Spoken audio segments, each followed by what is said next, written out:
certeza. Bom, para brilhantar a nossa noite hoje, temos a palestra de abertura, que é intitulada Para que serve uma base nacional comum?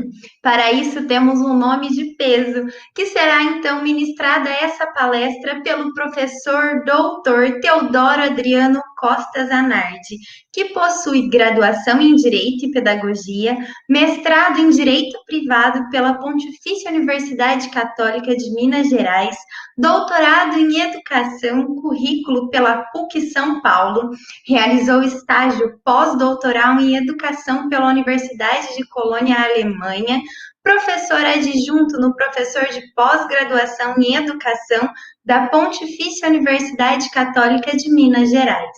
Atuou como consultor da Unesco na implantação da educação integral no ensino médio na rede estadual de Minas Gerais. Membro da Associação Brasileira de Currículo e da Associação Nacional de Pesquisa e Pós-Graduação em Educação, ANPED. Editor-chefe da revista Arquivo da Educação Brasileira. Tem experiência na área de educação, com ênfase no campo do currículo, educação integral, ensino médio e pedagogia freiriana. Comentarista semanal da Rádio CBN-BH, como colunista do quadro Escola da Vida. Muito obrigada, professor, pelo aceite. É uma honra escutá-lo nesta noite. Agradecemos a participação de todos esta noite. E a seguir, passamos agora a palavra à coordenadora da mesa, professora doutora Adriana Regina de Jesus, que dará início aos trabalhos de hoje. Boa noite a todos e a todas. É um prazer poder receber vocês em nosso evento.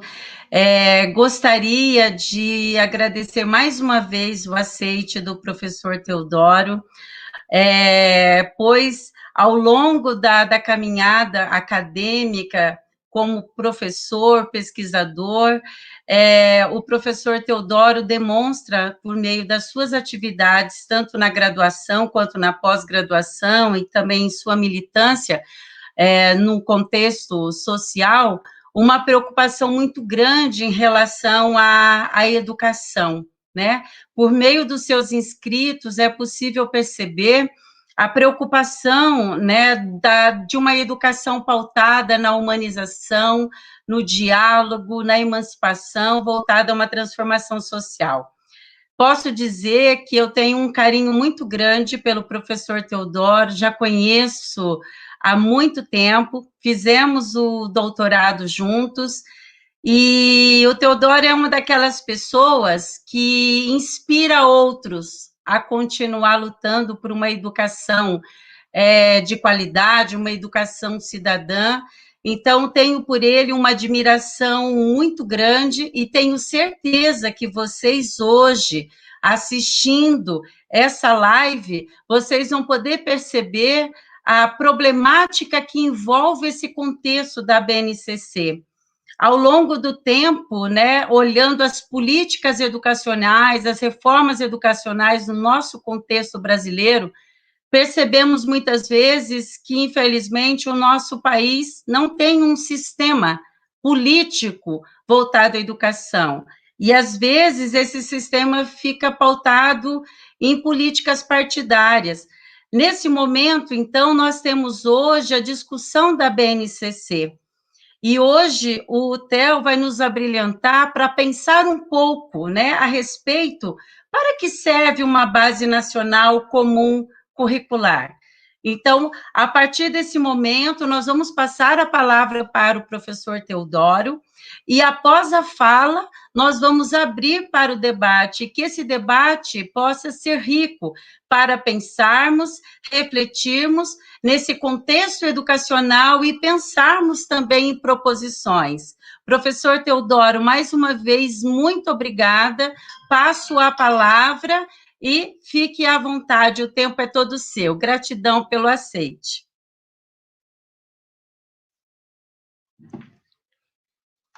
Theo, está sem som, não sei se você... Isso é clássico, né? Agora Agradeço imensamente as palavras da professora Adriana, né? Nós temos aí uma caminhada, como ela já bem salientou, de pesquisa, estudo juntos, nos encontramos na PUC São Paulo, ela, né, do Paraná e eu de Minas Gerais, e é um momento assim, muito especial estar aqui compartilhando reflexões sobre a Base Nacional Comum, nesse evento tão importante para nós refletirmos currículo. Então, é nesse sentido que eu aceitei o convite, com grande prazer e alegria, e agora muito feliz e também preocupado com a responsabilidade colocada pela professora Adriana, né, quando traz esses elogios. Bom, a Base Nacional Comum, sem dúvida, é um tema fundamental na educação e nas políticas curriculares, especialmente no momento que nós atravessamos. De 2014, especialmente, para cá, nós vemos, né, essa política pública tomando um grande espaço no debate sobre os rumos da educação nacional.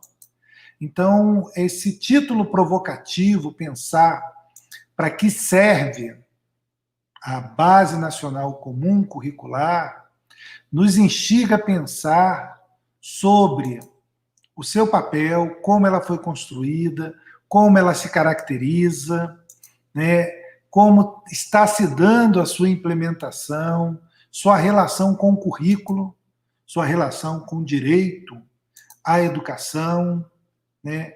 E aí, tentando responder essa questão, pensar na Base Nacional Comum como a solução de problemas educacionais que nós presenciamos e pensar na Base Nacional Comum, né, também como um instrumento que poderia acentuar alguns problemas educacionais. Tá? Então, essa é a trilha que eu pretendo percorrer com vocês nessa noite, né, pensando a educação brasileira, pensando a base no contexto da educação brasileira, para entendermos para que ela serve, a quem ela serve. Boa parte das reflexões que eu vou trazer, eu tenho que contar, estão nesse livro, né, Base Nacional Comum Curricular, Dilemas e Perspectivas, publicado pela editora Cortez, em parceria com o professor Carlos Alberto de Amilcuri, a professora Magali Reis, né, e eu também participando da elaboração, né, e compartilhando, acho que são momentos fundamentais de partilha, né, daquilo que a gente está pensando sobre educação. É tanto escrito, e hoje esse instrumento, que é a internet, permite uma partilha de reflexões, de pensamento, sempre, né, numa postura crítica, para darmos aí possibilidade de uma formação que tenha como proposta a transformação social, especialmente.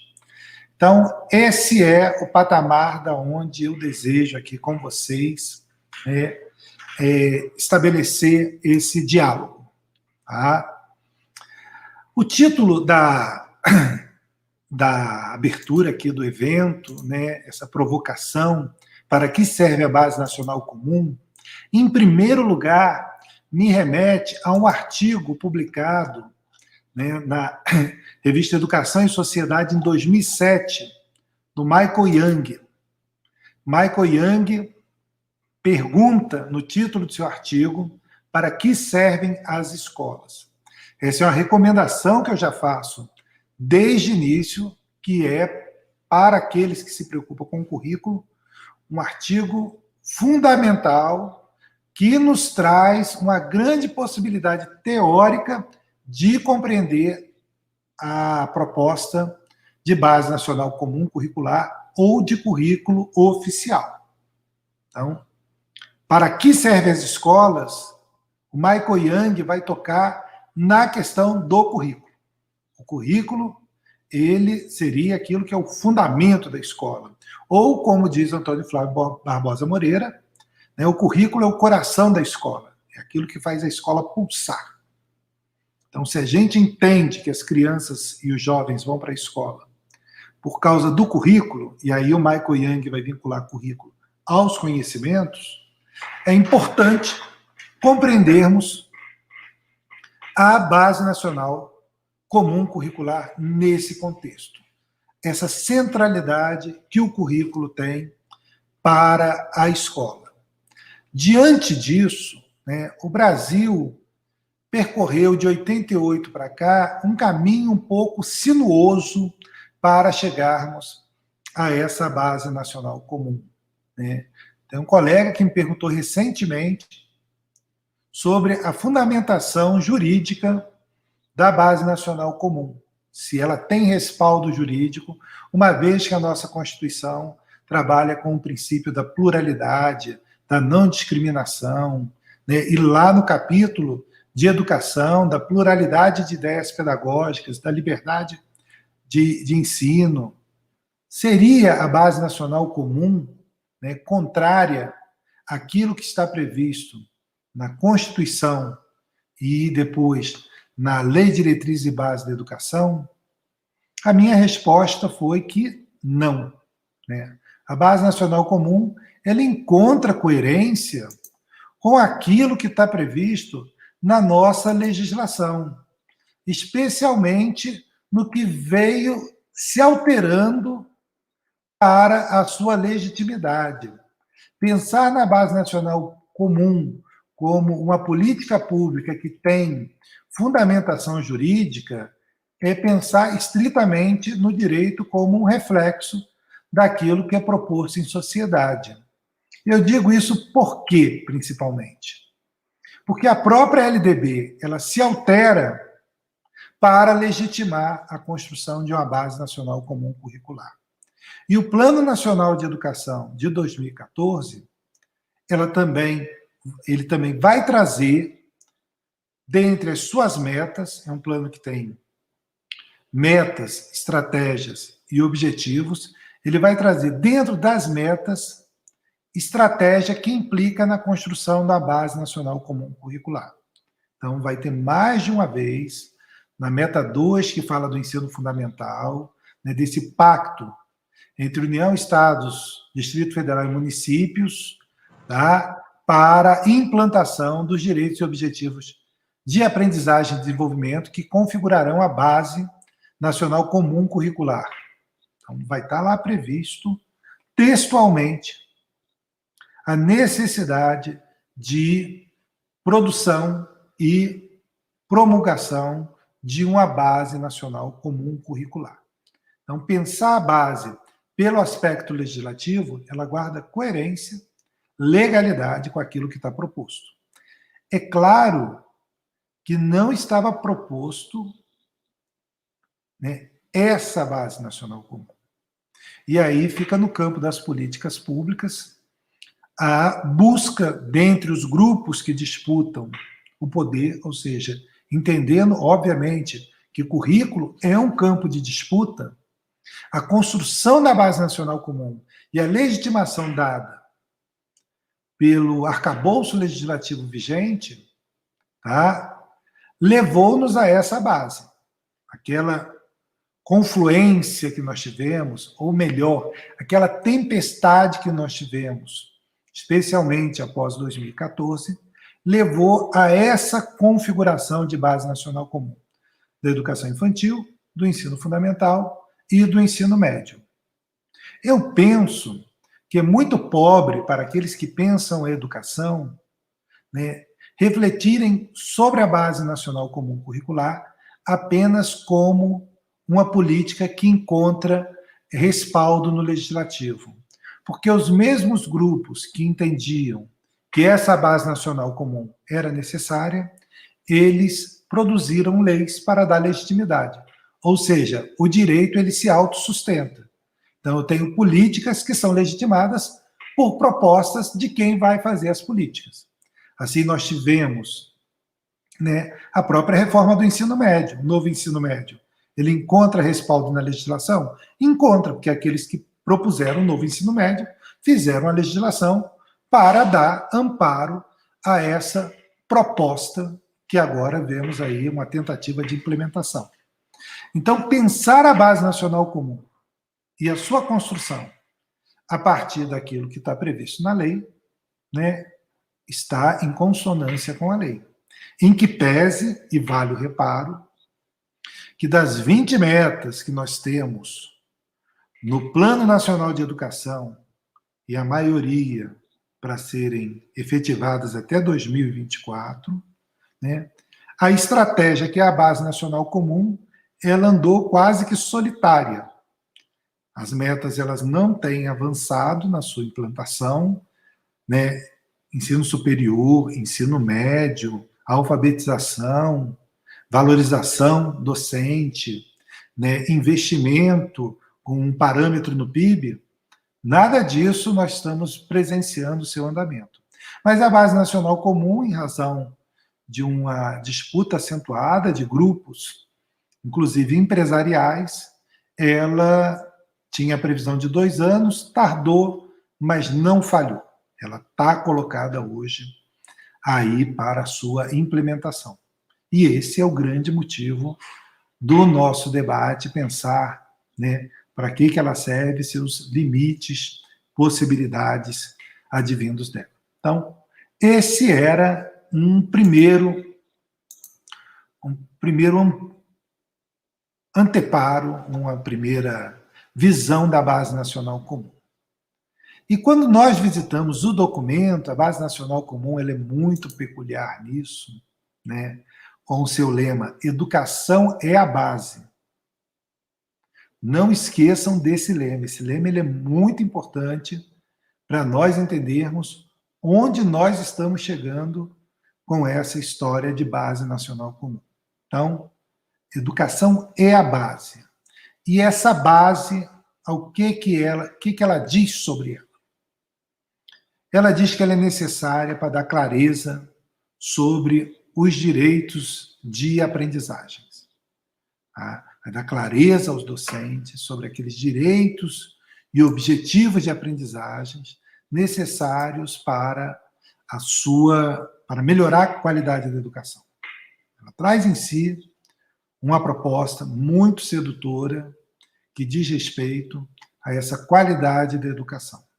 Então, nós vemos agora, né, após um conturbado processo de construção da Base Nacional Comum, nós vemos a sua implementação, né, dentro da proposta de competências e habilidades, tá, de competências gerais, competências específicas, vários conceitos que estão embutidos ali, campos de experiências, ou seja, a base é uma política curricular que dá pano para manga naquilo que é o seu estudo e sua compreensão, né? Com as suas distinções, né, de base, a base do infantil, ela não tem, né, muito em comum com a base do fundamental, e a base do fundamental também tem uma proposta diferente da base do ensino médio. Mas, de qualquer forma, a base do ensino infantil, da educação infantil e do ensino fundamental, ela está em andamento aí e implementação. Tá? Sobre a sua implementação, nós percebemos, novamente, um avanço de grupos empresariais com a produção de toda uma série de materiais para que ela tenha a efetividade. No entanto, e lá do outro da questão, pelo menos aqui no estado que eu moro, em Minas Gerais, nós não percebemos as redes públicas investindo na formação permanente de professores e professoras para a efetivação da base. Então, o que nós temos, pelo menos aqui, né, que é o meu campo de pesquisa? Nós temos, de um lado, cada vez mais, produção de materiais didáticos, né, no intuito de implementar aquelas habilidades e competências previstas na base, mas, de outro lado, o professor e a professora eles não são os sujeitos da reconstrução do currículo, da prática curricular na escola. Eles são vistos como puro executores. E essa execução, né, vai castrando, limitando o papel do educador e da educadora. Esse é um sentido que eu vejo na implementação da base e essa contradição dentro das políticas públicas. As políticas públicas, elas não têm revelado um investimento na formação docente para a implementação da base. Esse sujeito, ele é visto como um passador de bola. Tá o material lá, ele pega e implementa. Até a título aqui de ironia, né? A revista Nova Escola dá tudo pronto, como se a realidade toda fosse a mesma, e assim que a base trata a realidade, de certa forma, uma realidade única, onde você tem atividade ali que você pode desenvolver. Então, as grandes editoras que produzem livro didático têm um imenso interesse numa base nacional comum e na sua implementação como forma de negócio, tá? Como forma de acúmulo de capital, como forma de retirar fundos públicos da educação, que agora vão se dirigir à produção de material. Então, esse é um primeiro passo, né? Uma primeira visita que eu acho que tem que ser feita quando nós falamos da implementação da base. A segunda visita, o segundo olhar, a segunda janela que a gente pode abrir, melhor dizendo, para falar da Base Nacional Comum, é da formação inicial de professores. Nós tivemos novas diretrizes, em 2019, que determinam um bom espaço para a formação de professores, obviamente, no intuito de implementação da base. Então, a Base Nacional Comum, ela tem penetrado naquilo que vai ser o currículo da formação inicial com grande intensidade. Já na formação daqueles que estão na sala de aula, com pouca intensidade. E era uma questão lógica entender que aqueles que pressionaram por uma base que se torna obrigatória em todo o território nacional, também fizesse a pressão sobre a formação inicial de professores. As diretrizes já foram promulgadas e nós estamos, né, em vias de grande mudança nas licenciaturas para atender o comando da base.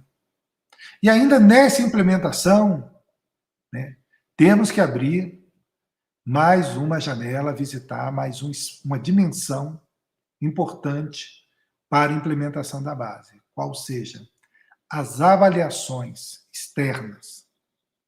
A base ela é toda construída e projetada para as avaliações através de seus códigos alfanuméricos, que servem tanto para a produção de material didático, para relatórios das escolas, dos professores, como para as avaliações externas. Então, ali a gente fecha o ciclo.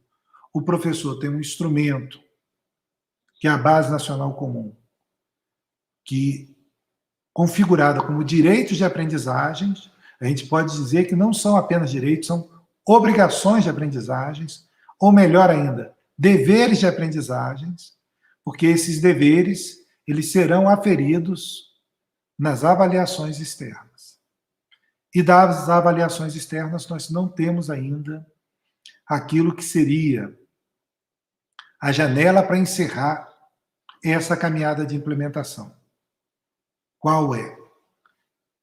A responsabilidade educacional. A responsabilização dos gestores e educadores pelo sucesso ou insucesso da aprendizagem dos alunos. Existem, né, discussões sobre isso. O professor Luiz Carlos Freitas, ele, inclusive, nos atualiza sobre isso, E nesse sentido, né, eu, pelo menos, temo pela atuação dos professores frente a um universo diverso e desigual de alunos e alunas. Como avaliar tudo dentro de um padrão que é aquilo que a Base Nacional Comum nos não sugere, nos determina. Porque essa é uma característica que nós sempre temos que ressaltar quando falamos da Base Nacional Comum Curricular. A Base Nacional Comum Curricular é um documento normativo obrigatório para todas as escolas, sejam elas públicas ou sejam particulares, da educação básica. É claro que a base permitiu que as redes fizessem os seus currículos, mas nunca suprimindo aquilo que está na base. Pode ampliar, pode desmembrar, pode unificar, mas não pode ficar aquém da Base Nacional Comum Curricular. Pode ir além da Base Nacional Comum Curricular. E no caso aqui de Minas Gerais, né, nós tivemos um currículo referência de Minas do infantil e do ensino fundamental produzido pela Secretaria Estadual de Educação. Esse documento, inclusive, ele tem 900 páginas, quase o dobro das páginas que tem a Base Nacional Comum Curricular. Então, eles ampliaram essa dimensão da Base Nacional Comum e se torna obrigatório na rede estadual e para os municípios que aderiram ao currículo referência de Minas Gerais. Tentando aqui, né, depois de problematizar essa implementação da base, né, eu queria tocar no assunto da relação da Base Nacional Comum Curricular e o currículo, que é uma questão muito mais teórica do que exatamente prática. Tá? E isso vem por quê? Porque a Base Nacional Comum Curricular, ela se afirma como não sendo currículo. Está escrito na Base Nacional Comum e em seus documentos. A Base Nacional Comum, inclusive, comete uma grande impropriedade. Ela fala que currículo é meio. Currículo não é meio. O currículo é o conhecimento. E o currículo pode ser feito por projetos, por competências, por habilidades. Mas ela se nega a reconhecer como currículo. Certa vez, no evento da PUC Minas, estava uma professora que esteve no MEC na época da elaboração da base, no governo Dilma ainda, e ela falava que a Base Nacional Comum não é currículo. E foi colocado para ela, e eu coloco aqui a minha reflexão sobre isso, o seguinte: a Base Nacional Comum não é o currículo, mas ela é um currículo de onde derivarão outros currículos. E esses currículos que as redes podem fazer, ou também não podem fazer, se assim desejarem, elas podem simplesmente pegar o que está na base. Esses outros currículos, eles têm que contemplar, como eu disse, os objetivos de aprendizagem, direitos de aprendizagens, campos de experiência, tudo aquilo que está na Base Nacional Comum. Uma questão que eu sempre coloco é assim: quando a gente olha para o currículo, referência de Minas Gerais, a gente enxerga a base ali de forma bem clara. Só que Minas Gerais vai chamar isso de currículo. E a base chama isso de Base Nacional Comum Curricular.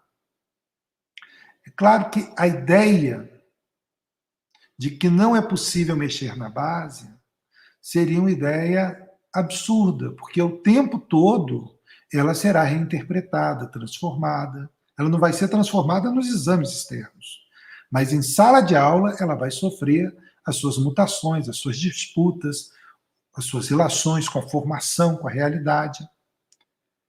Mas não é possível não dispensar, ou melhor, não é possível dispensar o conceito de currículo à Base Nacional Comum Curricular.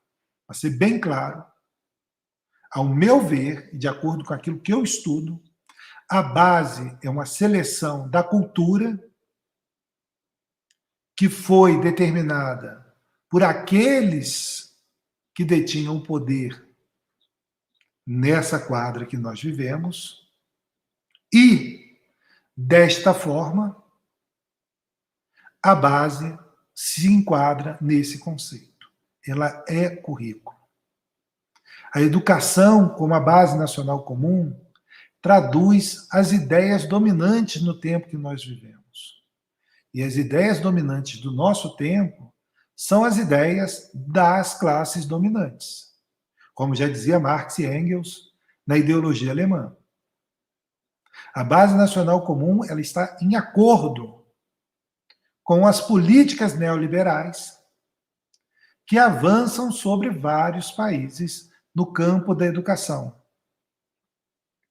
E aqui é necessário dizer, pensando na Base Nacional Comum e Currículo, que um organismo chamado OCDE coloca que o currículo nacional, vocês não vão ter vergonha não, tá? O currículo nacional é fundamental para melhorar a educação dos países. Então, de 2000 para cá, nós tivemos vários países com políticas de currículo nacional. Austrália, Estados Unidos, com 50 estados, né? África do Sul, com seus problemas, Coreia do Sul já tinha, o Brasil, o Chile também, com as suas tentativas, Colômbia. Então, vários países foram adotando. Recentemente, inclusive, estive no evento, estava falando uma representante do Banco Mundial, que ela dizia que os 20 países que tiram as melhores notas no PISA, que é um exame que ranqueia aí vários países, têm currículo nacional. Ela nem tem vergonha de falar currículo nacional, não. Por isso que o Brasil devia ter. Há uma que isso é mentira, tá? Vários países que vão bem no PISA não têm currículo nacional.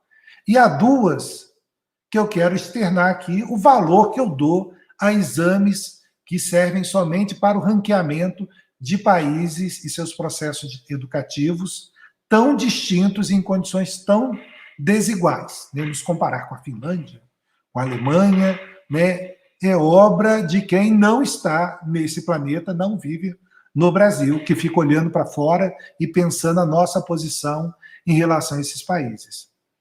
Se pensa, né, como educação, como jogo da seleção brasileira, eu acho que as pessoas têm que repensar o que é a qualidade da educação.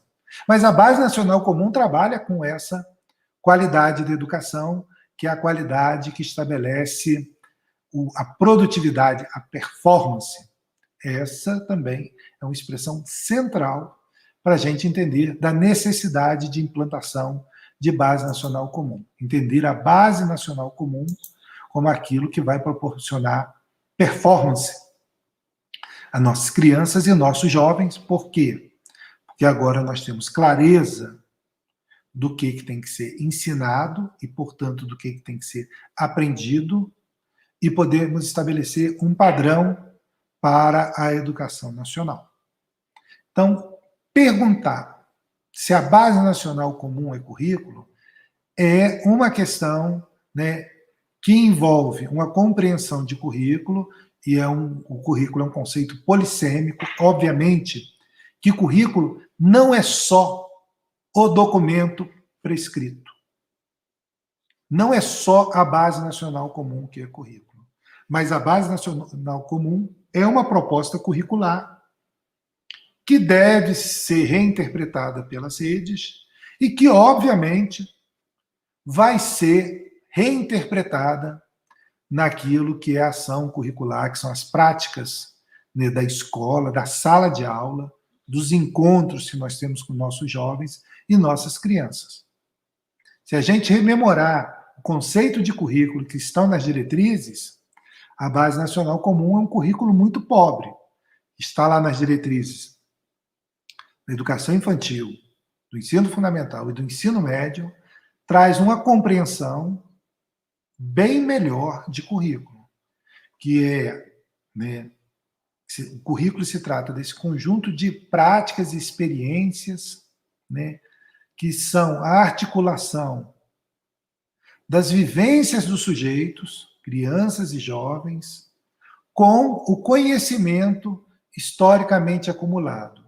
Não estou fazendo aqui, obviamente, a exposição literal do que está escrito lá, mas o currículo que tem previsto nas diretrizes é muito mais dinâmico que a gente pensar somente a Base Nacional Comum. Mas isso não retira desse documento um caráter de prescrição curricular. Esse é o lugar que ele ocupa e, por isso, por ser prescrição, que ele é currículo. Não é porque agora tem habilidades e competências que muda o nome do currículo. E aí, como eu disse, né, outros países vão adotar, inclusive, o nome de currículo nacional. O próprio Michael Young chama, um país que eu não citei, a Inglaterra implementou currículo nacional, ele chama o currículo nacional em inglês de currículo nacional, sem hipocrisia. Tá?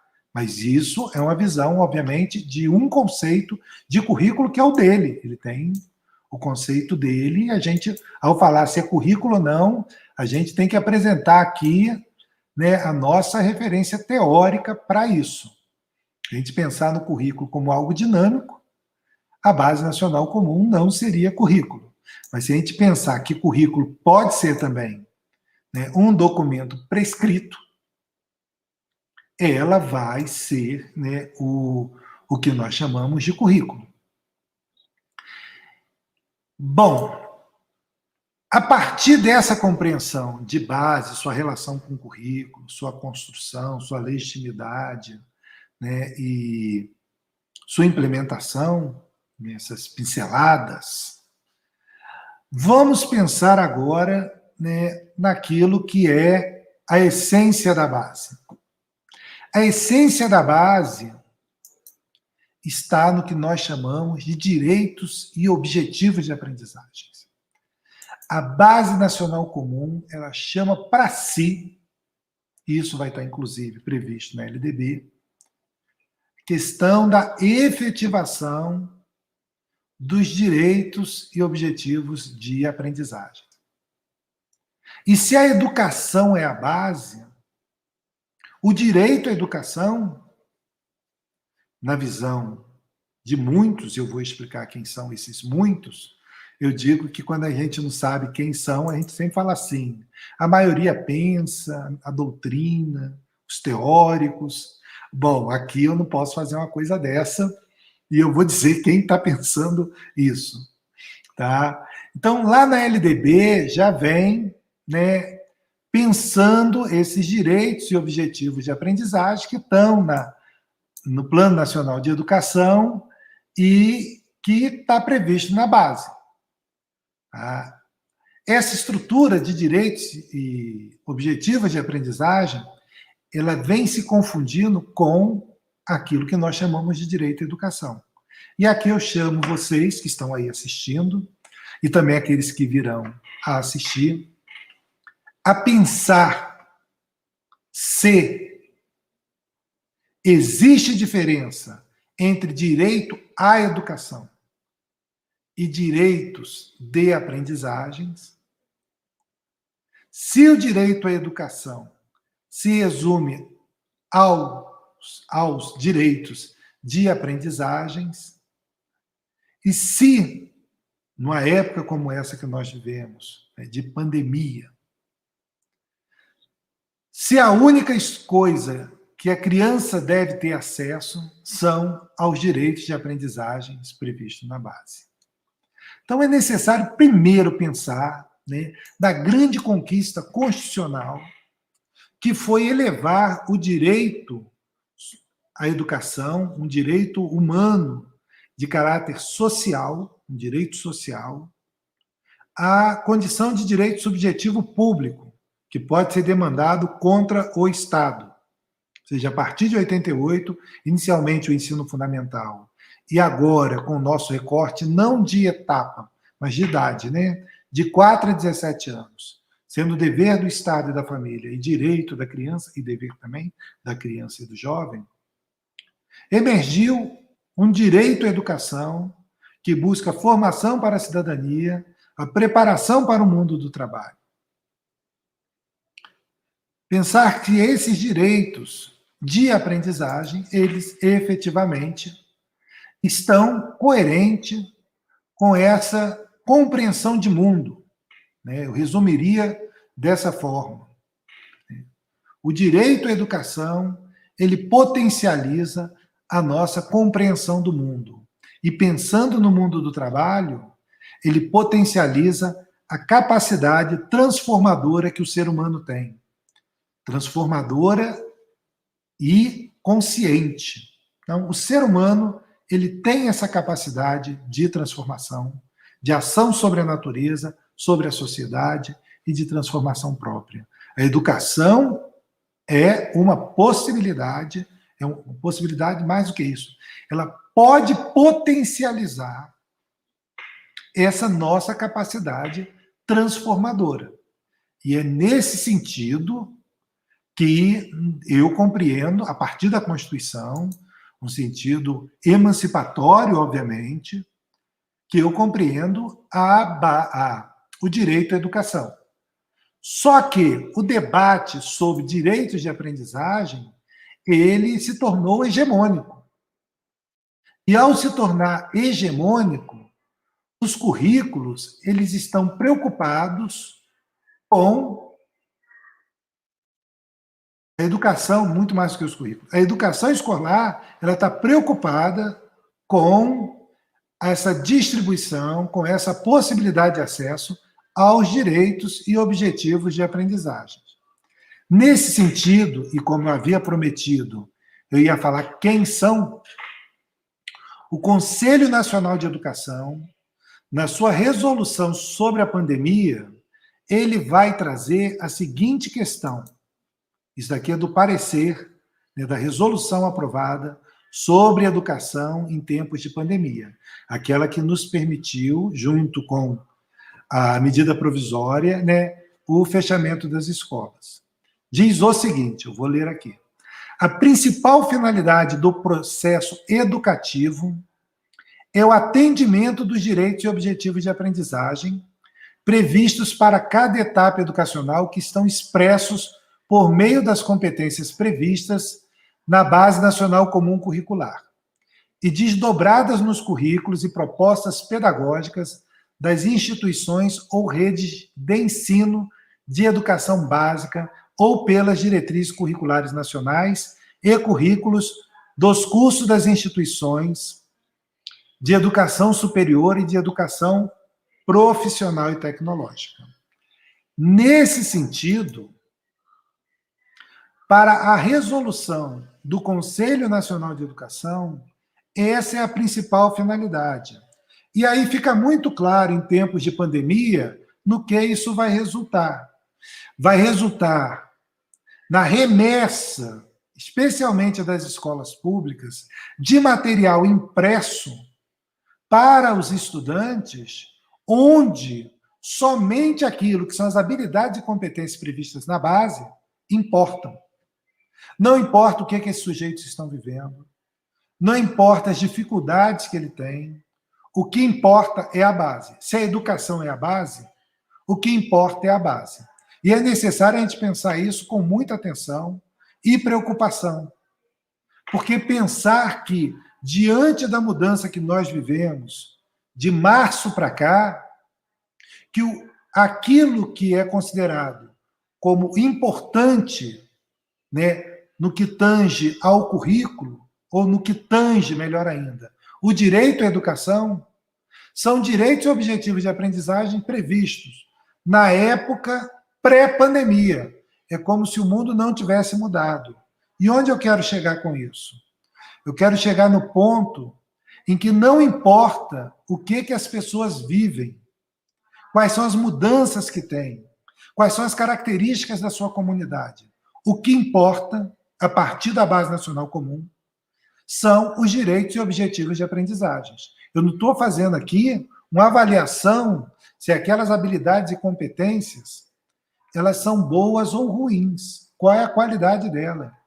Eu só estou ponderando para a gente refletir se, com mudanças na vida das pessoas, com a grande diversidade que nós vivemos, uma pluralidade de situações e com a profunda desigualdade do nosso país, se é possível manter somente o investimento na educação, né, como um processo de oferecimento e obrigatoriedade de direitos e objetivos de aprendizagem. É até contraditório, né?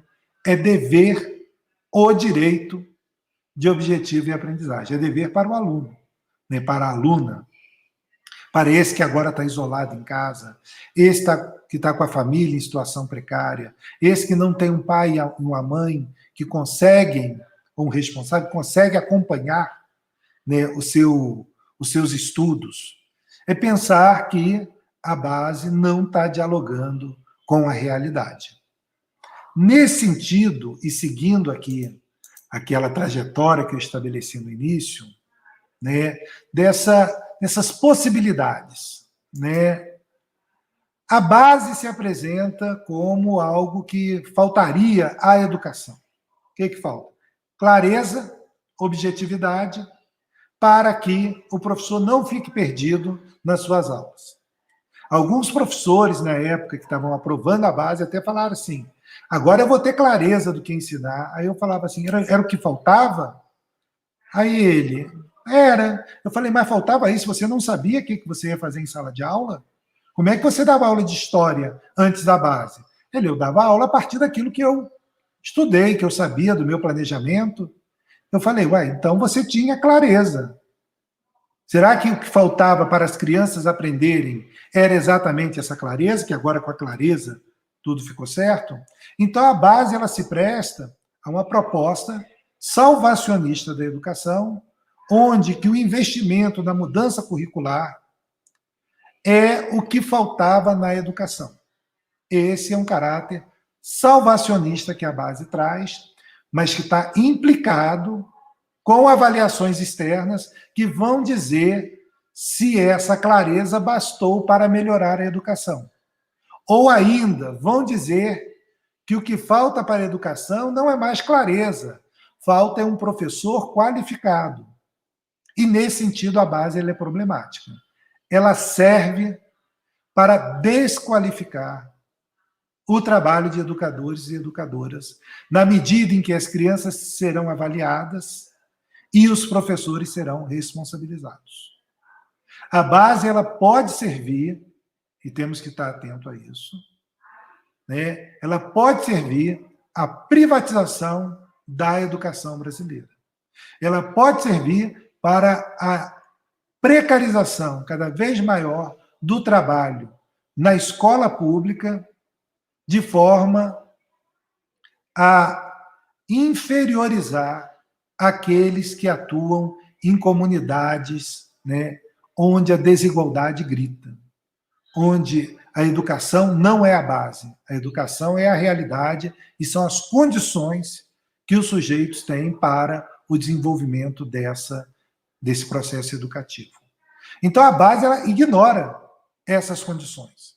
Por isso que ela pode significar um grande problema para a melhoria da qualidade da educação brasileira.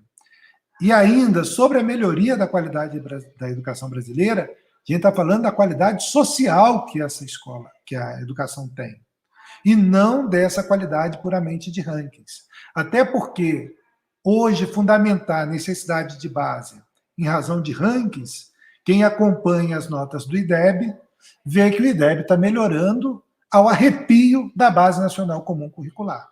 O IDEB teve melhoria independentemente da existência de base. E, por fim, para falar desses problemas da base, Luiz Carlos Freitas também nos brinda, e esse é o termo correto, ele nos brinda com a informação de que vários estados, nos Estados Unidos da América, abandonaram a Base Nacional Comum Curricular, porque os índices, ao invés de melhorarem com o currículo nacional, eles pioraram com o currículo nacional. Então, foi um impacto negativo que alguns estados detectaram e eles saíram da política de base nacional comum curricular. Mas lá o sistema federativo é diferente do nosso. Aqui a LDB tem um caráter nacional. Ela abrange outros entes da federação que não é só a União. Né?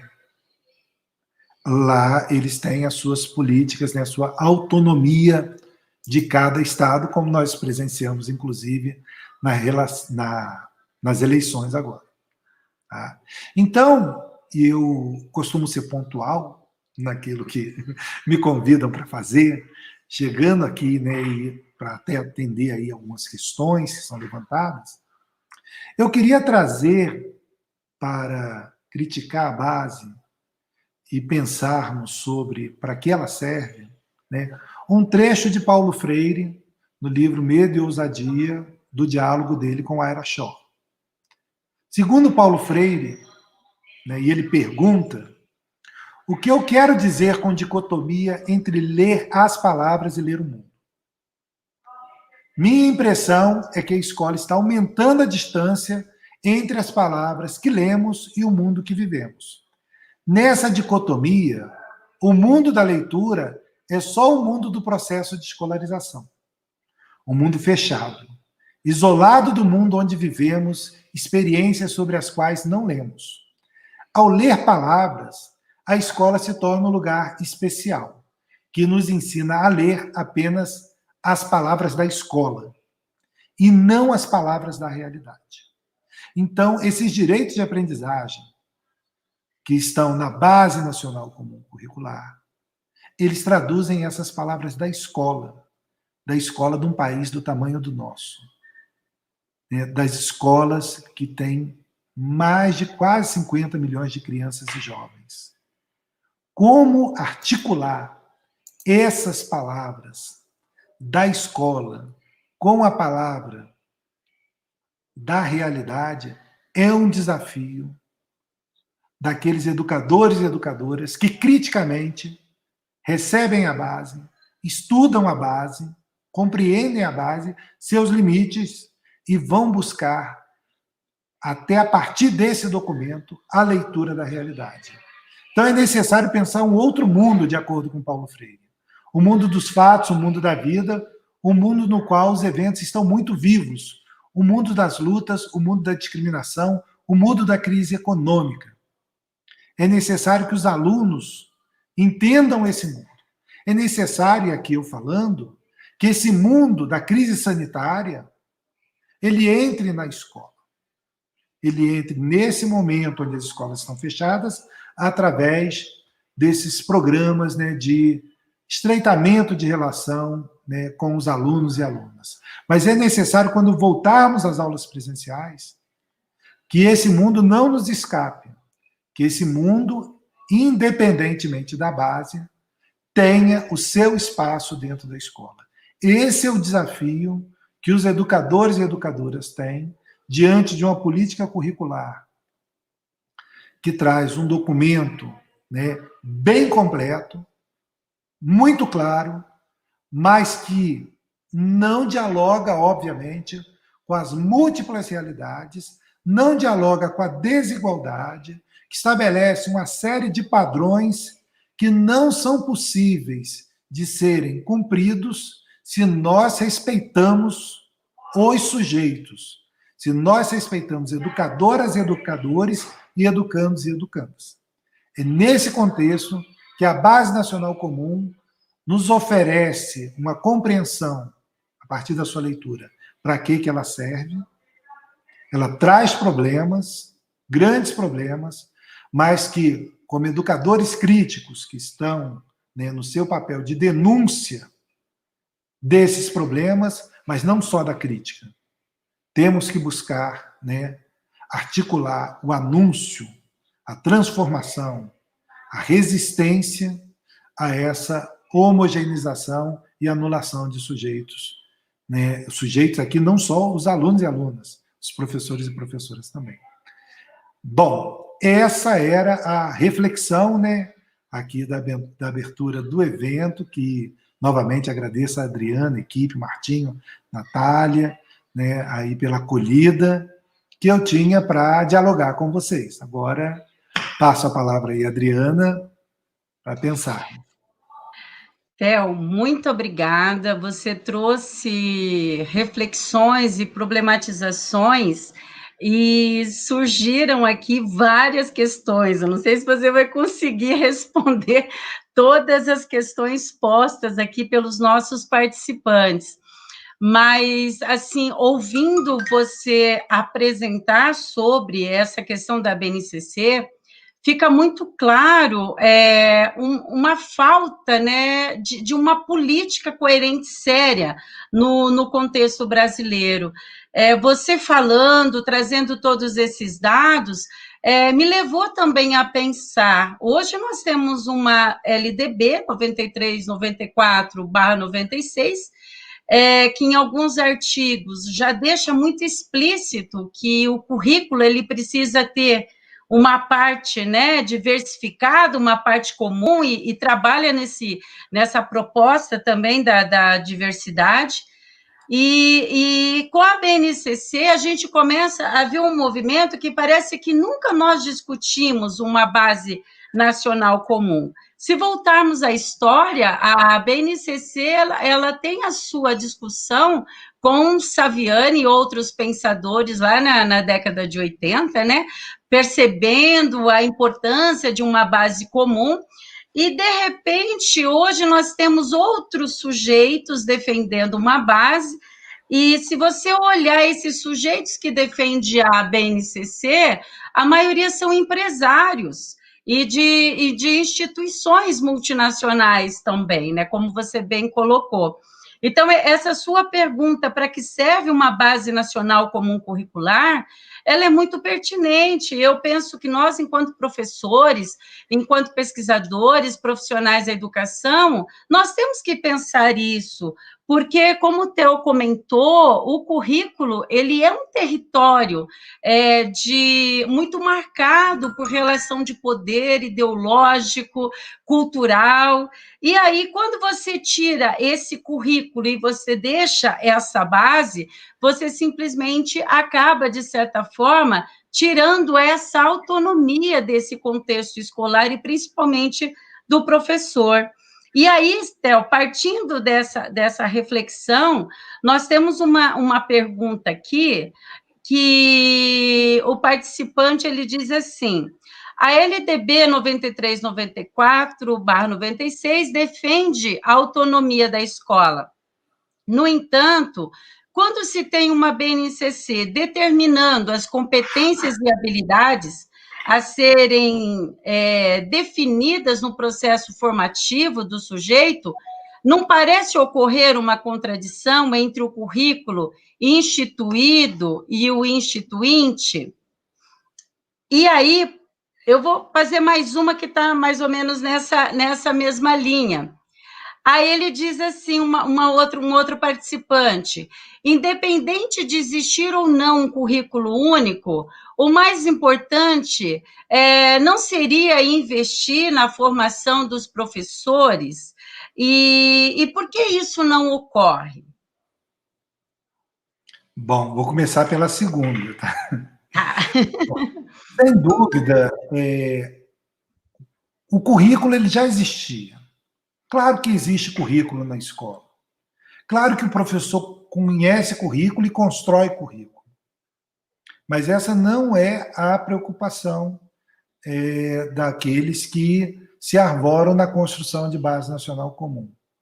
A preocupação deles é uma padronização para menos espaço para o dissenso.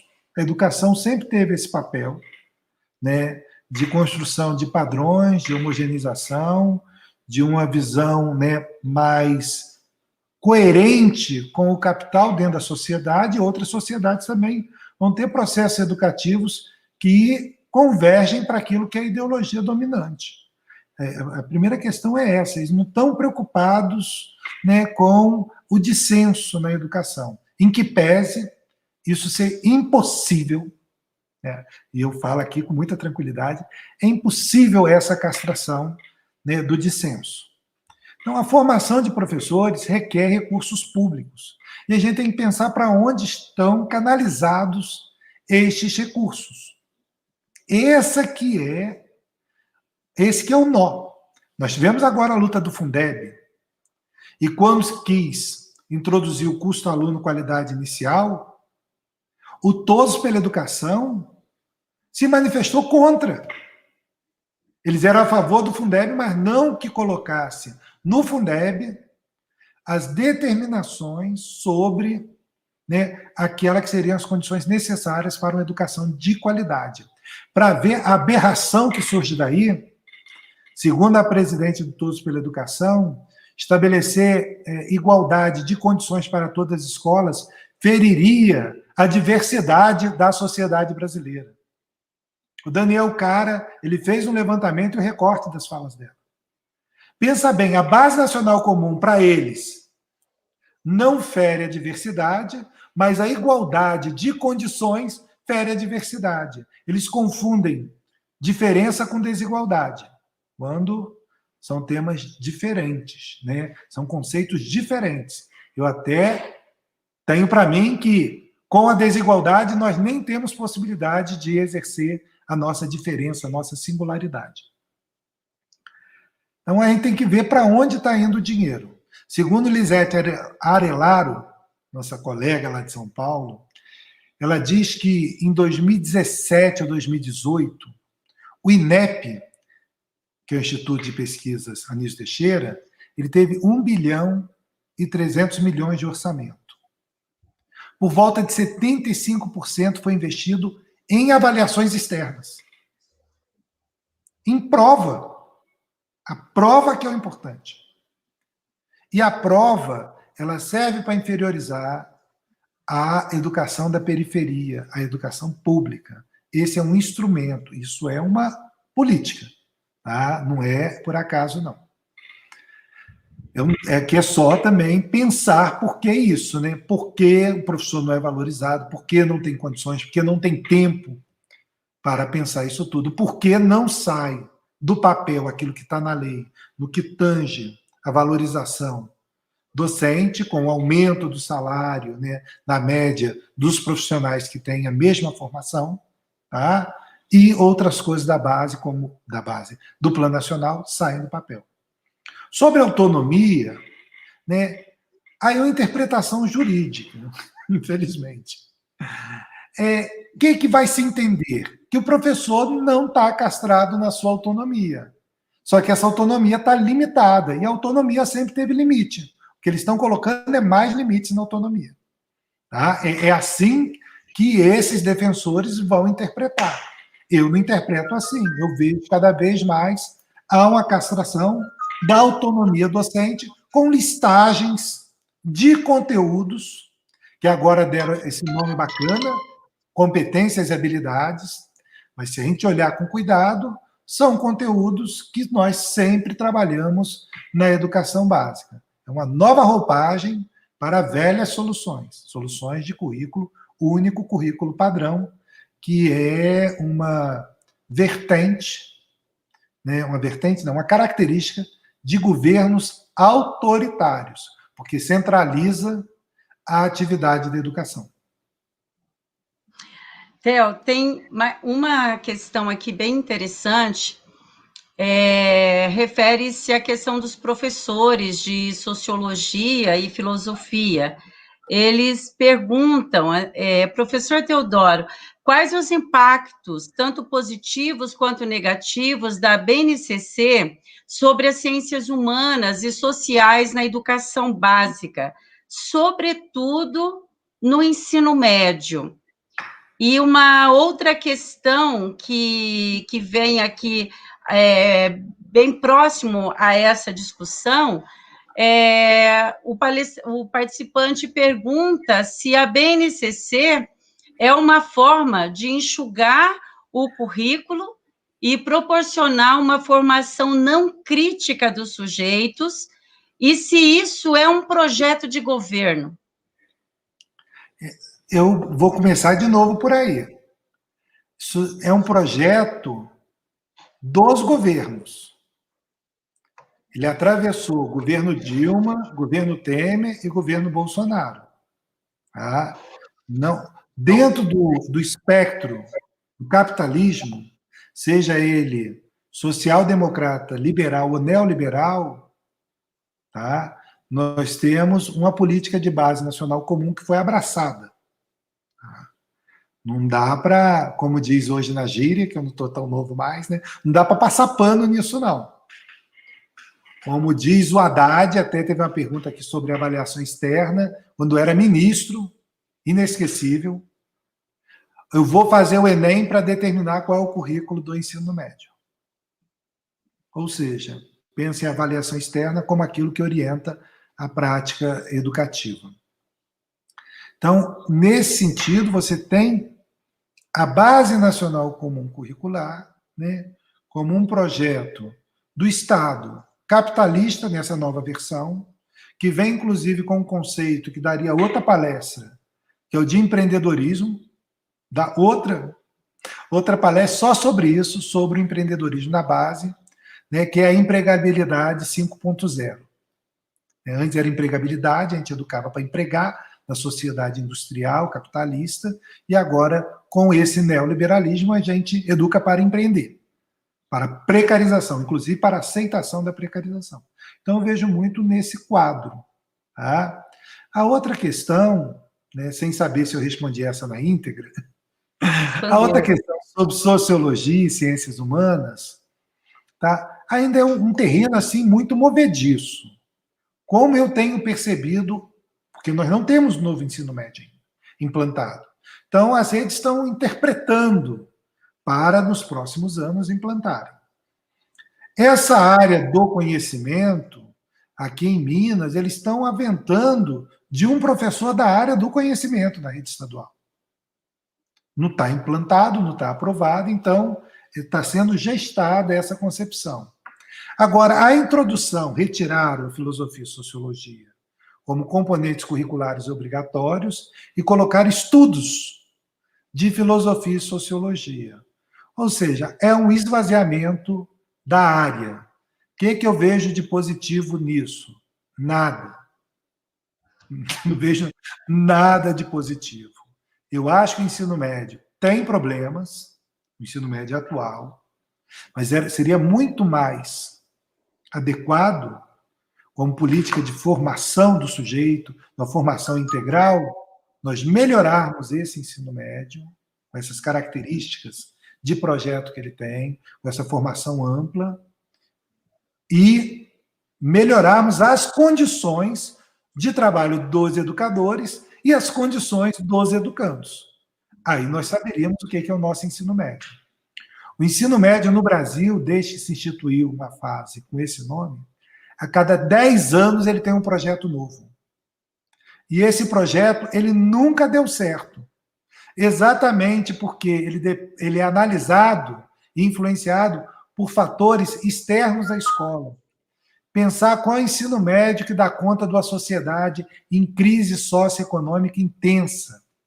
Que os jovens nem conseguem ir à escola. Fala que o jovem não está interessado em ir à escola. Não tem interesse também, tá? Mas muitos não têm nem condições, porque tem outras coisas que são prementes. Como avaliar esse jovem, como avaliar a qualidade do ensino médio nesse contexto. É muito duro, né, pensar nessa responsabilização que tem dos professores e dos educandos num contexto de crise permanente que nós vivemos. Porque há 10 anos atrás nós estávamos em crise, não podemos esquecer. Nós tínhamos milhões de jovens fora da escola há 10 anos atrás. E hoje continuamos com, né, pelo menos milhares de jovens fora da escola. Mas vai falar que o problema é de currículo? É uma análise muito parcial, muito ideológica, no sentido que é alienante. Então, pegando essa deixa que você acaba de falar, eu gostaria de compartilhar algo com você. Aqui no estado do Paraná está tendo uma política de militarização das escolas, né, estaduais. Não sei como que está aí em Belo Horizonte. E a justificativa que tem é que a escola ela não está alcançando, né, uma nota que seja eficiente, ou seja, na avaliação de larga escala, pressupõe que as escolas estaduais públicas elas não estão conseguindo, de certa forma, demonstrar por meio das avaliações a qualidade no processo de ensino e aprendizagem. Nós sabemos muito bem que para você hoje pensar numa escola cívico-militar, o governo do estado ele vai investir mais de 80, né, milhões aí para poder colocar em prática toda essa lógica desse novo formato. E isso se dá por meio de uma avaliação externa que aponta que as escolas públicas, de uma certa forma, não conseguem atingir a qualidade necessária. Aí tem uma pergunta de um participante que diz assim: o IDEB poderia contribuir para movimentos pró-privatização da educação? E aí eu complemento: ele poderia também contribuir para a militarização das escolas públicas, olhando essa avaliação de forma como um ranking e não como processo? Bom, primeiro lembrar, né, quem faz o IDEB, se as escolas privadas, elas são obrigadas a fazer o IDEB, a fazer a prova Brasil, essas avaliações externas. Tá? Então, se nós fizermos uma análise com profundidade desse comparativo entre escola pública e escola privada, nós veremos inicialmente que não existe toda essa superioridade. Vamos ter escolas federais, que não é o caso da escola cívico-militar, que muita gente confunde, essa confusão ela é proposital, é necessário dizer. Nós temos uma confusão que é proposital nessa confusão de colégio militar e escola cívico-militar. A escola cívico-militar é destinada à periferia, né? Porque eles entendem a pobreza, esses grupos que estão no poder hoje, a pobreza é caso de polícia. Então, nós vamos levar diretamente, né, para a pobreza essa perspectiva cívico-militar. Então, o IDEB ele serve a uma política de privatização porque ele justifica. Ele justificou o novo ensino médio, e aí tem uma curiosidade, né, que foi anunciada a medida provisória do ensino médio quando saiu o resultado do IDEB do ensino médio, falou que estava estagnado. Nesse tempo todo, nós não tivemos a implementação do novo ensino médio, mas nós tivemos uma melhoria do IDEB. Ou seja, independe essa melhoria exatamente de um novo currículo. Ela depende muito mais das condições de investimento que nós tivemos. Isso nós tivemos nos últimos 15 anos na educação pública, né? Isso vai se interromper em 2018, mas nós tivemos uma crescente de investimentos na educação pública. E a educação pública deu a resposta em relação a isso, por fatores internos das escolas e outros fatores, que foi a saída de muitas pessoas da miséria, da extrema pobreza ou da pobreza. Então, pensar a educação sem pensar essa relação com a sociedade que nós vivemos é se iludir sobre a educação. Então, pensar o IDEB e pensar para que ele serve, a quem ele serve, porque só isso é medido. E no caso da escola cívico-militar, eu oriento até um TCC agora, Adriana, sobre isso. A minha querida orientanda Deise, né, faz um trabalho pensando aqui, e nós estamos trabalhando um conceito no TCC que é do Weber, eu nem sou muito fã dele, de afinidades eletivas, que está no livro do Michel Levy, onde ele analisa o Weber, e ele faz uma crítica a isso, que estabelece dois fenômenos e coloca esses dois fenômenos como causa e efeito, as afinidades eletivas, quando, na verdade, não necessariamente, né, esses fenômenos, por eles andarem juntos, eles são causa e efeito. No caso da escola cívico-militar, é um fenômeno que está na nossa bandeira nacional, né, a ordem e o progresso, como se, tendo ordem na sociedade ou na escola, nós teríamos progresso. Mas não se indaga qual o custo dessa ordem e que progresso está se fazendo. Então, a escola cívico-militar trabalha muito nesse parâmetro, né, de criminalização da pobreza, como diz o Miguel Arroio, muito bem. É uma criminalização violenta da pobreza. Aqui em Minas, são os bairros mais pobres, né, das cidades que vão receber essa escola, que vão ter um avanço no investimento, ou seja, há um reconhecimento que sem condições não se melhora, mas essas condições elas não vão ser as condições do colégio militar. E ainda, nós sabemos que tanto o colégio militar como várias escolas federais, para ela ter índices muito superiores, elas dependem da seletividade. Quando a gente fala da educação, do direito à educação, nós não podemos perder de vista que essa educação é para todos. Se a educação seleciona, é porque ela está mais preocupada com o índice do que com a diversidade, com a redução das desigualdades. Toda vez que uma escola seleciona, ela faz isso. E a gente pode dizer que as escolas privadas, elas são seletivas por excelência, porque a primeira seleção que faz é em razão do dinheiro. Sim. Theo, tem mais uma pergunta aqui bem pertinente. A pessoa pergunta: gostaria de saber se todo município que tem seu próprio currículo, se ele tem a obrigação de colocar em prática a proposta da BNCC. E uma outra questão que a pessoa quer saber, o que você pensa da BNCC proposta para a educação infantil? Se você vê que isso foi um avanço ou um retrocesso? Bom, a primeira pergunta é mais fácil, então agora eu vou começar pela primeira. Todos os municípios são obrigados a reeditarem, revisarem as suas propostas curriculares. Eles já estão obrigados, né? Isso daí vai começar a ser implantado nesse ano. Tá?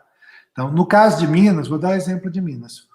Os municípios, eles muitas vezes não têm condições de fazerem essa revisão.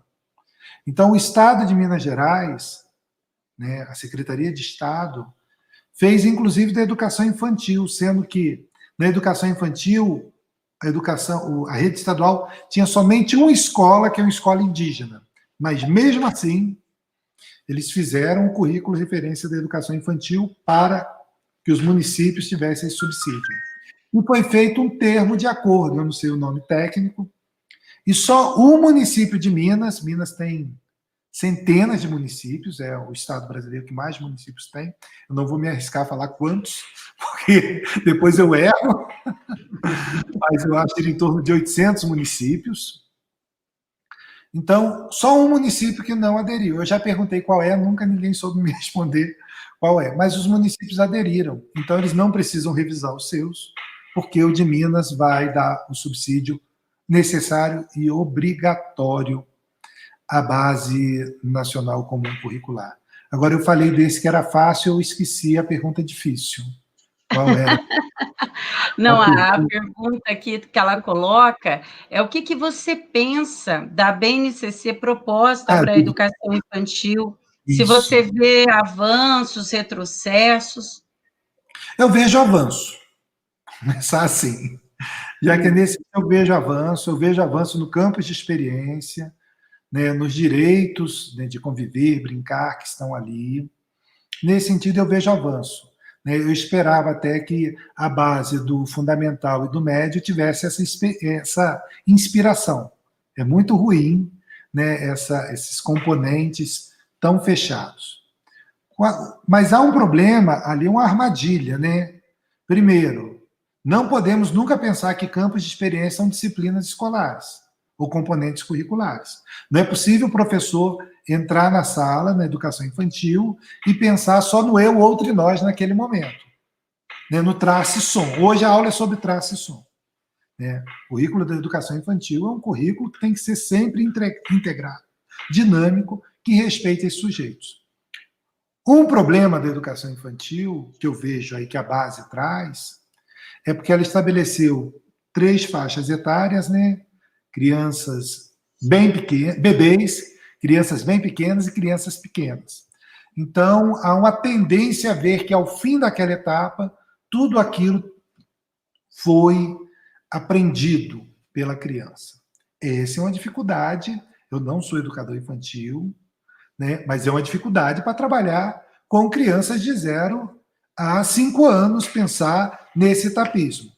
Então, no currículo da educação infantil, há uma sequência, né, que se aprofunda a cada etapa, né, de bebês, crianças bem pequenas e crianças pequenas, e há uma verticalização desses campos de experiência.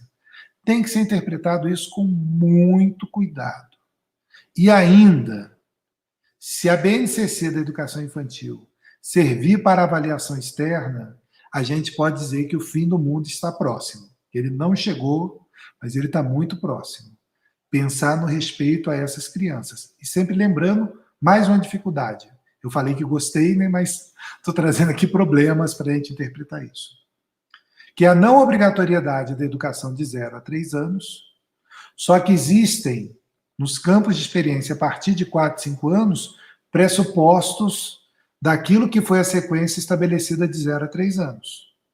Ou seja, tem uma caminhada que nem todas as crianças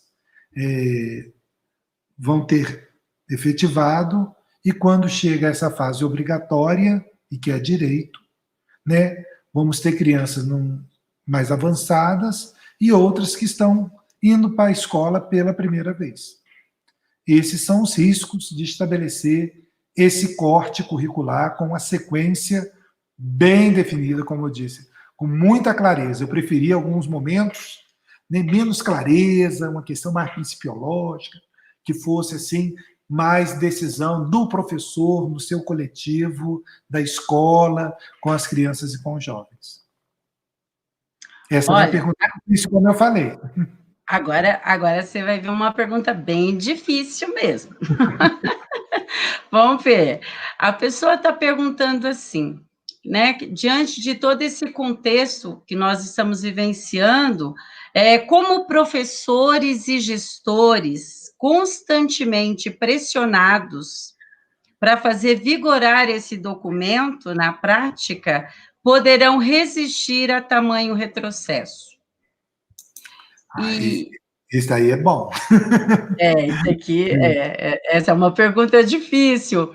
E olha, tem uma aqui que eu acho que, de repente, pode ajudar você aqui a pensar também. A discussão é que essa BNCC, como que eles colocam assim, que essa BNCC apresenta-se uma versão nova, porém, ela pode ser considerada velha pelo retrocesso pedagógico que propaga? Eu não consigo interpretar assim exatamente como um retrocesso da qualidade do que está lá. Tá? Seria um risco muito grande dentro de cada área do conhecimento. Eu até brinco, né? Nós que estudamos currículo, a gente estuda os projetos, a gente não vai ao cerne do que cada componente curricular está propondo. Tá? No viés do conhecimento poderoso do Michael Young, vai ver lá, tem os melhores conhecimentos nesse viés. Os melhores conhecimentos mais atuais, necessários para essa vida em sociedade. O problema de retrocesso é o problema de padronização.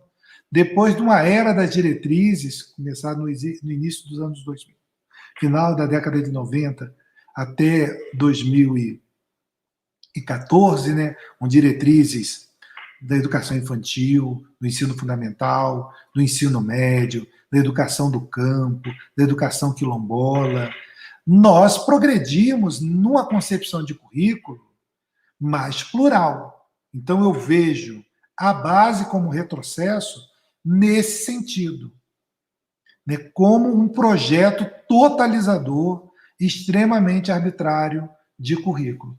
É nessa dinâmica que eu enxergo o retrocesso. Mas quando alguém para e fala assim, olha, por que você acha que o currículo de matemática que está na base não é bom? Né? Eu vou perguntar ao especialista em matemática, eu vou perguntar ao professor de matemática, o que ele está compreendendo disso. Como diria a minha orientadora eterna, Ana Saul, que você conheceu bem, né? E essa proposta, ela deveria ser interpretada como uma hipótese. Ela é uma hipótese dentre aquelas que nós vamos encontrar em disputa, em jogo. Tá? Não digo que essa hipótese é ruim naquilo que ela se propõe como hipótese. Eu digo que ela é ruim quando ela se propõe como obrigatória. Aí não é mais hipótese. Sobre a primeira questão, né, Michael Apple é a solução. Currículo não se constitui de forma alguma como de forma mecânica, que nós estamos totalmente imobilizados, que isso é obrigatório porque vai fazer prova. Nós já fazemos isso nas nossas ações educativas. Nós temos os momentos de resistência, de omissões, de ressaltar, né, aquilo que a gente está entendendo como importante, de trabalhar aquilo que não está previsto no livro didático, no plano de ensino, daquilo que apareceu em sala de aula, apareceu da fala de uma menina, de um menino, que coloca em movimento, que articula a realidade com a sala de aula. Então, essa ação educativa de viés crítico, ela não morre com a Base Nacional Comum. Não tem como a base sufocar isso. Agora, se nós estivermos preocupados exclusivamente com o rendimento dos nossos alunos em provas externas, eu tenho uma má notícia para dar. Não é a Base Nacional Comum que mudou isso, não. Quem está preocupado com a performance nesses exames, né, vai continuar preocupado. A Base Nacional Comum só deu mais uma referência para essa pressão ser exercida e para a anulação dos sujeitos em processo de educação. Então, a educação, ela tinha espaço para resistência antes da base e ela vai continuar, porque esse pessoal que fez a base, esse pessoal que faz avaliação externa, eles não sabem exatamente o que é uma escola pública, os desafios, né, que essa oferece, as experiências que são ali concebidas e valorizadas, e qual é o lugar da base exatamente quando ela entra ali. Se isso vai se dar como a correia que mandou lá, o professor obedeceu aqui, os alunos aprenderam. Eu não vejo a educação dessa forma. A educação é um lugar de esperança, né? Não de esperar, mas de esperança no sentido que a vida das pessoas pode ter uma melhoria, que os sujeitos são capazes de fazer a sua história, e assim como nós somos incompletos, inconclusos, inacabados, o processo educativo também é. A educação não é a base. Eu queria mudar lá e colocar no slogan que educação é a base. Educação não é a base. Educação é muito mais do que isso. É um processo dialógico e dialético que agora a gente vai levar em consideração a Base Nacional Comum, porque ela é obrigatória. A gente leva ela em consideração. Mas ela não resume aquilo que é o direito à educação de forma alguma. Tá certo, Théo. Tem uma pergunta, só mais duas, tá? Aí a gente encerra. A primeira, a pessoa pergunta: gostaria que o professor falasse um pouco mais sobre sua visão da BNCC. Não, o Théo já falou, para a educação infantil, ele já comentou a respeito. E se a BNCC, na sua opinião, nasce velha, equivocadas em termos pedagógicos, também já foi falado aqui pelo Théo. Théo, olha, eu queria te agradecer, queria te dizer, assim, teve muitas perguntas, as pessoas elogiando muito a sua fala, é uma fala esclarecedora, né? É uma fala de uma pessoa que tem formação no direito, então tem uma formação em termos da legislação, mas também é formada em pedagogia, né? Tem lá a sua formação toda, o doutorado, mestrado, pós-doutorado na educação, então é alguém que sabe muito bem o que está falando. Então, as discussões aqui que você acabou proporcionando para o grupo, foi uma discussão muito importante, porque é muito difícil hoje para o professor. Eu vejo assim, o professor numa situação muito complicada, porque ele e o gestor também, porque ele é pressionado a colocar aquilo em prática. Então, até ontem ele tinha que fazer um tipo de planejamento, agora ele tem que fazer um outro planejamento, pensando nas competências e nas habilidades. E você falou uma coisa muito importante, que eu concordo plenamente: a base não é a educação, ela não pode ser resumida. Tem um autor que eu gosto muito, não sei se como você percebe o posicionamento dele, Théo, mas o Giraud, ele diz que o sistema de ensino, ele vê o professor como um office boy da educação, aquele onde o sistema determina e fala, vai lá, faz, cumpra-se, pronto. Só que o Giraud diz que o professor é um intelectual orgânico. Então, na verdade, ele coloca em prática aquilo que ele conhece, aquilo que ele tem enquanto conhecimento. E eu percebi que, por meio da sua fala, você disse isso, você deixa claro, gente, a base não pode ser resumida em termos para definir o que é educação. Educação é muito mais que isso. E é por isso, Théo, que eu te admiro mesmo, desde quando estudávamos juntos, porque você inspira seu engajamento, seu comprometimento, e eu quero agradecer muito mesmo por você ter aceito o nosso convite. Eu sei que está muito difícil para todo mundo esse ano louco, uma correria toda, e você dispensar o seu tempo para poder falar com todos os participantes aqui. Então, muito obrigada mais uma vez pelas ideias, pelas reflexões e pelo tempo despendido aí com o nosso grupo, tanto de pesquisa quanto os participantes que estão assistindo a sua palestra, e pela devolutiva, percebe-se que eles gostaram muito. Contemplou, e eu acho que ajudou a gente a pensar outras possibilidades. Queria agradecer demais o convite, não foi trabalho nenhum aceitar, né? Muito bom partilhar aqui, ouvir, né? Agradeço os elogios.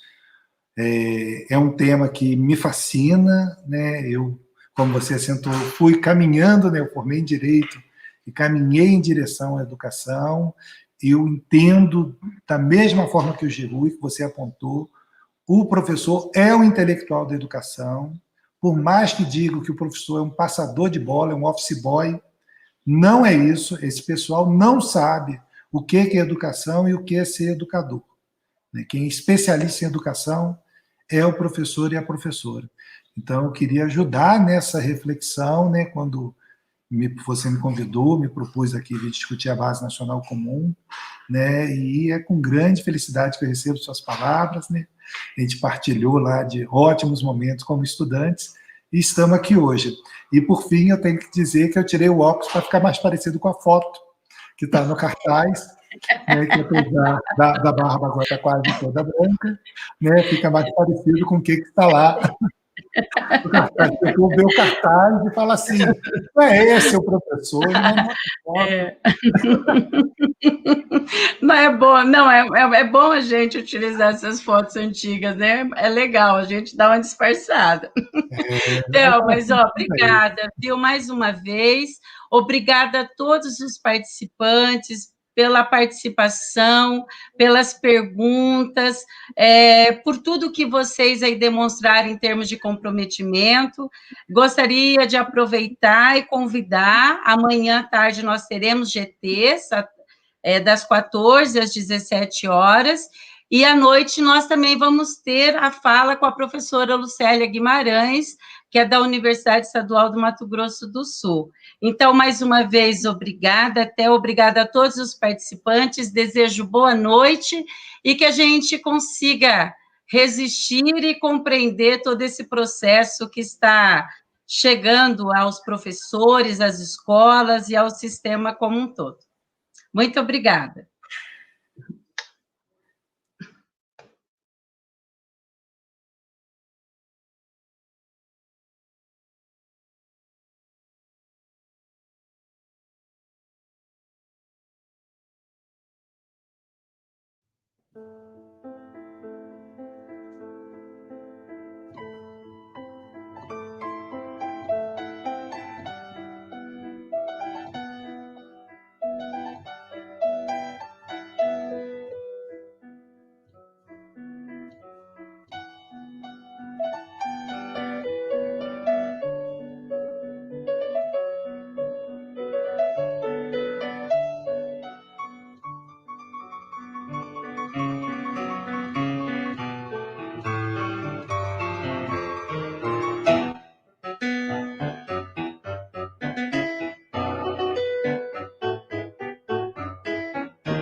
Hã?